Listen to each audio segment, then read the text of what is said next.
তারপর প্রশ্ন নাম্বার 3 বলা আছে 1 ঘন্টা একটি 4000 ওয়াটের টিভি সেট এবং 30 মিনিটে 6000 ওয়াটের একটি ইস্ত্রি কোনটি বেশি শক্তি ব্যবহার করবে। শক্তি হচ্ছে কিলোওয়াট আওয়ারে আমাদের হিসাব। তো এখানে আমরা যদি দেখি যে টিভি সেটের ক্ষেত্রে সে হচ্ছে 1 ঘন্টা অর্থাৎ 1 আওয়ার ইন্টু হচ্ছে 4000 watt,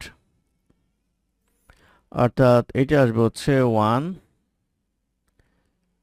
hour into 4 kilowatt equals আসবে হচ্ছে 4 কিলোওয়াট আওয়ার। আর দ্বিতীয় ক্ষেত্রে যেটা আছে সেটা হচ্ছে আমাদের ইস্ত্রি। ইস্ত্রির ক্ষেত্রে হচ্ছে 30 মিনিট, 30 মিনিট মানে হচ্ছে 0.5 আওয়ার ইন্টু এটা হচ্ছে 6000 ওয়াট। তাহলে এটা আসবে হচ্ছে 0.5 আওয়ার ইন্টু 6 কিলোওয়াট ইকুয়ালস আসবে হচ্ছে 3 কিলোওয়াট আওয়ার। অর্থাৎ এখানে যেটা দেখা যাচ্ছে সেটা হচ্ছে টিভি সেটে হচ্ছে 4 কিলোওয়াট আওয়ার বা 4 ইউনিট, আর ইস্ত্রির ক্ষেত্রে 3 কিলোওয়াট আওয়ার বা 3 ইউনিট বিদ্যুৎ খরচ হয়।